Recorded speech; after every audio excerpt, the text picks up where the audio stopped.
सबसे अच्छा पार्क। अली और फातिमा बहुत दिनों से पार्क में जाने की जिद कर रहे थे। अम्मी रोज कह देती कि पापा से कहूंगी, लेकिन पापा घर आते तो अम्मी सब भूल जाती।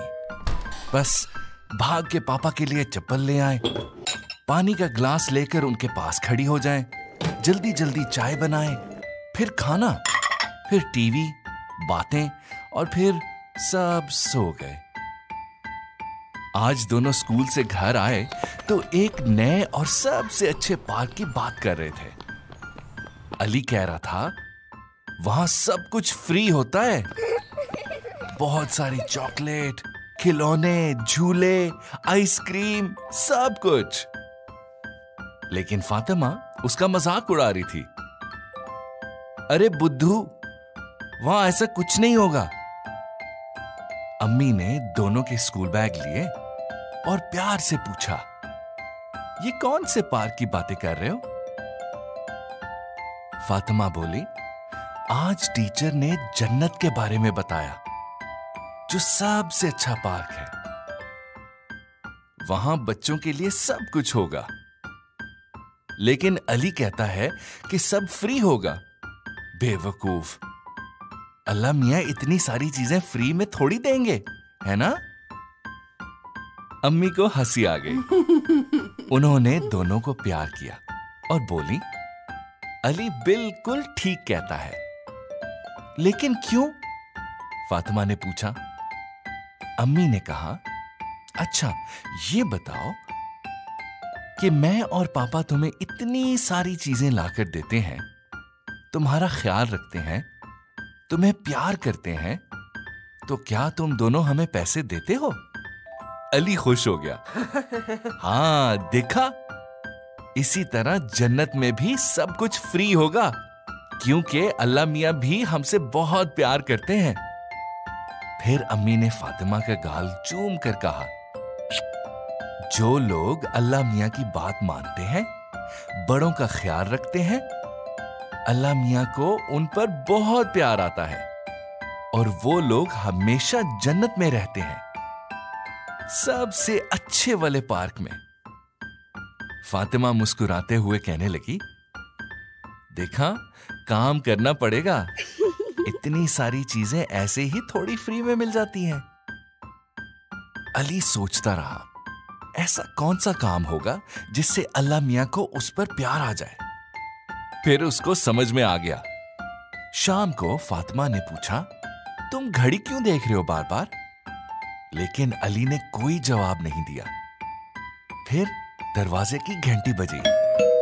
अली के चेहरे पर खुशी आ गई। वो जोर से बोला, पापा आ गए। अम्मी ने दरवाजा खोला तो पापा अंदर आ गए। अली भागकर पापा के पास गया। उन्हें सलाम करने के बाद उनका हाथ चूमा, फिर जल्दी से पानी लेकर आ गया। पापा तो हैरान हो गए, अरे ये अली को क्या हो गया? आप तो नहीं समझे ना। लेकिन फातिमा फौरन समझ गई। वो बोली, ये कैसे हो सकता है कि अली सबसे अच्छे वाले पार्क में अकेला जाए? आज से मैं भी अम्मी और पापा का बहुत ख्याल रखूंगी, उनकी हर बात मानूंगी। फिर दोनों ने नमाज भी सीखी। कारी साहब आते तो शौक से सपारा भी पढ़ना शुरू कर दिया। लड़ाई झगड़ा सब खत्म, क्योंकि अल्लाह मियां की सारी बातें मानना जरूरी था ना। तभी तो इतनी सारी चॉकलेटें, आइसक्रीम, खिलौने, झूले, सब कुछ मिलता है।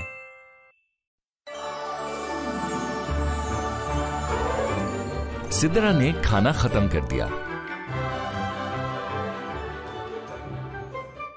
एक बड़े से स्कूल में सिद्रा नाम की एक प्यारी सी बच्ची भी पढ़ती थी। उसके पास बहुत से खिलौने थे, गुड़िया भी थी और उसके बैग में खाने पीने की चीजें भी रखी होती थी। वो ये सब चीजें बहुत जाया करती थी।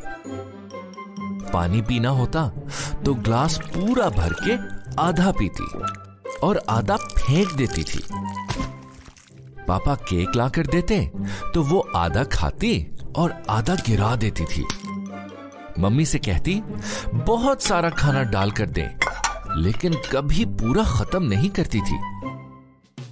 एक रात जब सिद्रा ने सोने के लिए आंखें बंद की तो थोड़ी देर के बाद उसे प्यास लगी। सिद्रा उठकर बाहर गई और कूलर के पास पहुंची तो उसने देखा कि कूलर तो बिल्कुल खाली है। ओह, अब क्या होगा? फिर सिद्रा ने फ्रिज खोला, लेकिन वहां तो पानी की सारी बोतलें खाली थी। जूस का डब्बा देखा तो उसमें भी कुछ नहीं था। अब तो सिद्रा बहुत परेशान हुई। उसने सोचा, चलो कोई बात नहीं, इतनी प्यास लगी है तो किचन के नल से पानी पी लेती हूं। लेकिन जब किचन का नल खोला तो उसमें भी पानी नहीं आ रहा था। अब तो सिद्रा को प्यास के साथ भूख भी लगना शुरू हो गई। उसने सोचा, मम्मी ने शाम को जो मजे के चावल बनाए थे वो भी फ्रिज में नहीं है, और पापा जो केक लेकर आए थे वो भी खत्म हो गया। सिद्रा सोचने लगी, अब क्या करूं? पानी बिल्कुल खत्म हो गया है, अब मैं कैसे नहाऊंगी? मेरे पास से बदबू आएगी तो कोई भी मेरे पास नहीं आएगा। खाना नहीं खाऊंगी तो स्कूल कैसे जाऊंगी? ये सोचकर सिद्रा रोने लगी। इतने में उसे घर के बाहर से लोगों की आवाजें आने लगी। सिद्रा, तुम पानी जाया करती थी, इसीलिए सब जगह से पानी खत्म हो गया।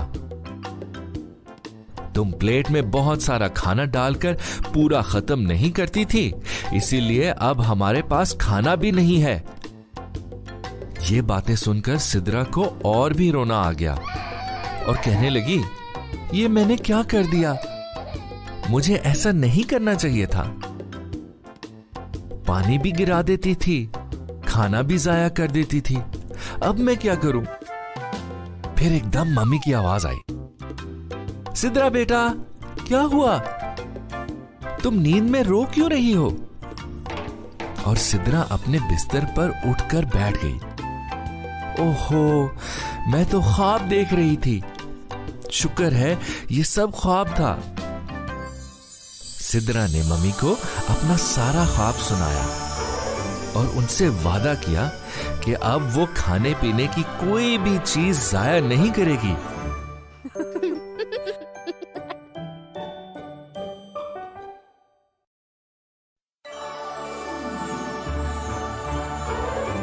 फहद के दोस्त।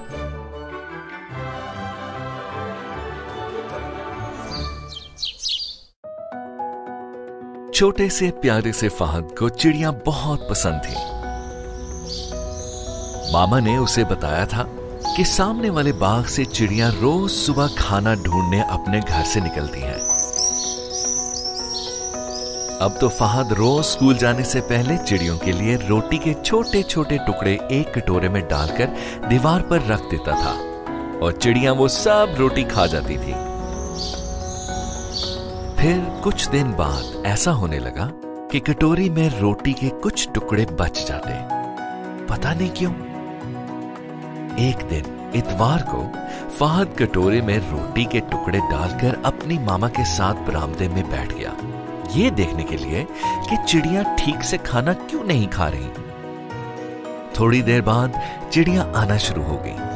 1, 2, 3, 4, 5, बस इतनी सी चिड़ियां। पहले तो बहुत सारी आती थी। फहद बहुत देर तक बैठा रहा, लेकिन दीवार पर कभी एक चिड़िया आती तो कभी 2 या 3। ये बाकी चिड़िया कहां चली गईं? फहद ने मामा से पूछा कि बाकी चिड़िया कहां चली गईं?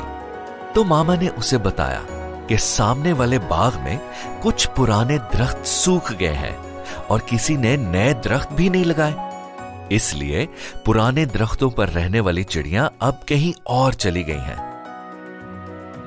फहद परेशान हो गया कि अगर बाकी दरख्त भी सूख गए तो क्या होगा। फिर इसने अपनी मामा से पूछा कि दरख्त क्यों सूख गए और नए दरख्त क्यों नहीं लगाए।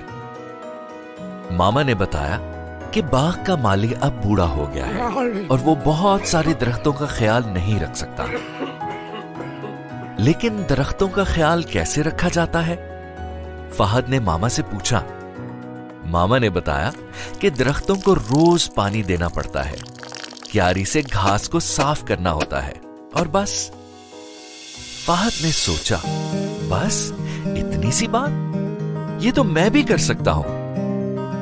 इसने मामा से कहा कि मुझे चिड़ियां अच्छी लगती हैं, इसलिए मैं बाग में नए पौधे लगाऊंगा और उनका ख्याल भी रखूंगा।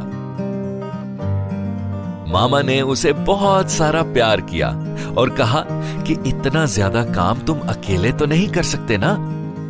फहद ने कहा, मैं अपने दोस्तों से भी कहूंगा, हम सब रोज शाम को अपना होमवर्क करने के बाद बाग की चिड़ियों को वापस लाने के लिए दरख्तों का ख्याल रखेंगे।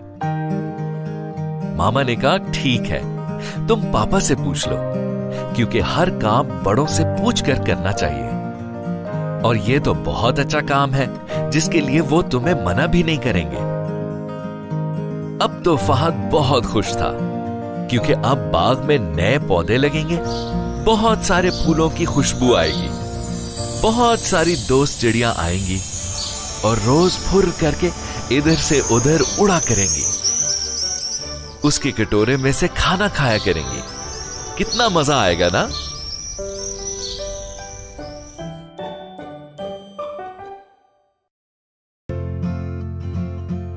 सारा और ज़ारा। अपना होमवर्क तो सारे बच्चे करते हैं, लेकिन सारा और ज़ारा को तो हर काम वक्त पर करना अच्छा लगता था। दोनों बहनें शाम को अपना होमवर्क पूरा करने के बाद ही खेलती थीं।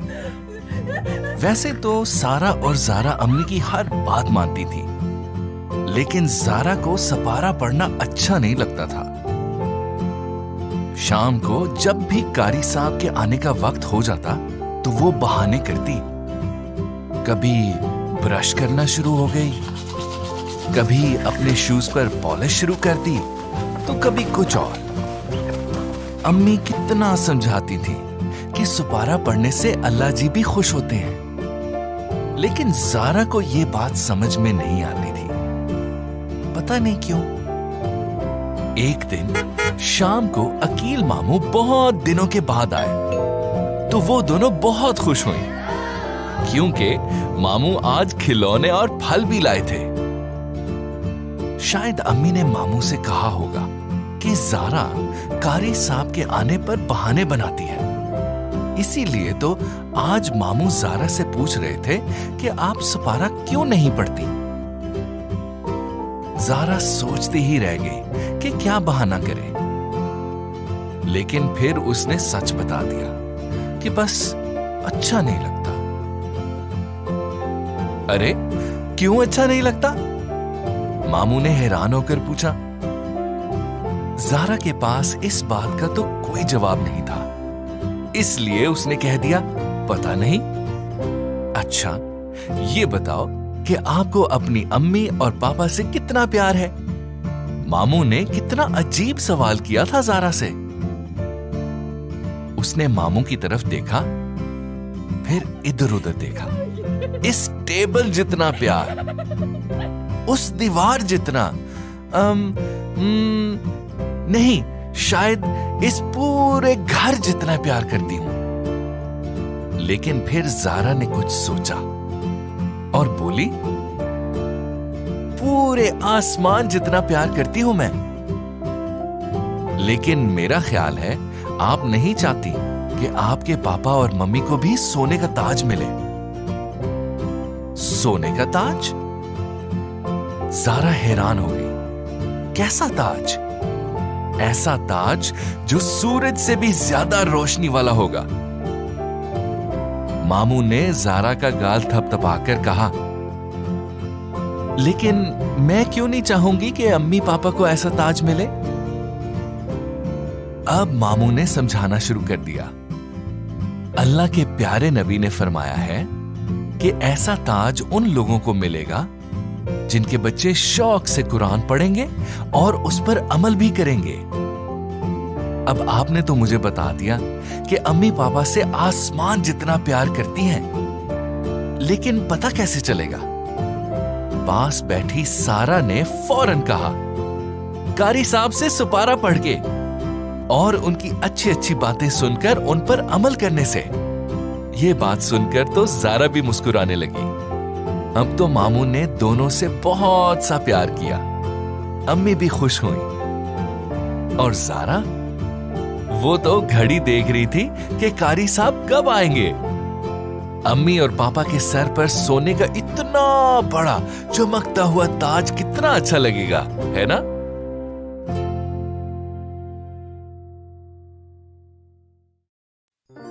भोला सा दानियाल। दानियाल वैसे तो हर वक्त मुस्कुराता रहता था, लेकिन उसे कभी कभार अपने ऊपर बहुत गुस्सा आता था जब वो कोई चीज रख कर भूल जाता था।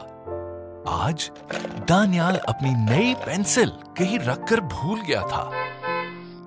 सुबह सवेरे मम्मी बार बार पुकार रही थी, दानियाल जल्दी करो बेटा, सारा को भी स्कूल से देर हो रही है।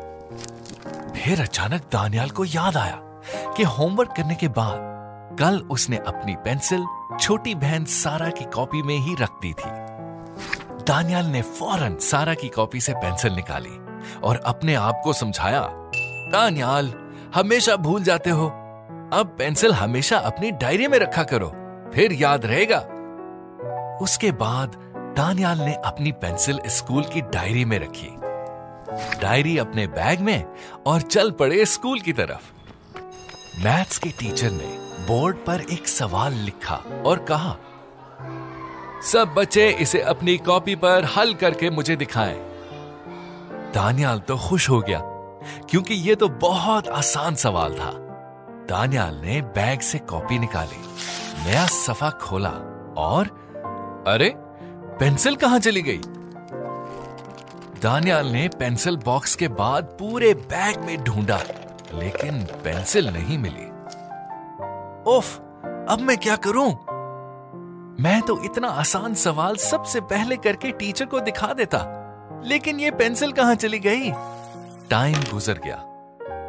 टीचर की डांट भी पड़ी, लेकिन सिर्फ दानियाल को नहीं बल्कि मोमिन को भी, क्योंकि उसे तो सवाल का जवाब भी नहीं आता था। ब्रेक में दानियाल ने सोचा, मोमिन को सवाल समझाऊं। बस दानियाल ने बैग खोला, डायरी से अपनी पेंसिल निकाली और मोमिन की कॉपी में सवाल का जवाब लिखने लगा। लेकिन मोमिन तो दानियाल को गुस्से से देख रहा था। दानियाल ने कहा, क्या हुआ? मोमिन ने कहा, जब टीचर ने सवाल लिखा तो तुम्हें पेंसिल नहीं मिल रही थी, लेकिन अभी तुमने पेंसिल अपनी डायरी से निकाल ली है। तुम तो बहुत बुलक्कड़ हो दानियाल। कितनी बड़ी गलती हो गई दानियाल से। पेंसिल को तो पेंसिल बॉक्स में होना चाहिए था, फिर डायरी में क्यों रखी? अब दानियाल ने सोच लिया कि आइंदा वो स्कूल की सारी चीजें बहुत संभाल कर रखेगा और हर चीज को उसकी जगह पर वापस भी रखेगा। और यही अच्छी आदत है।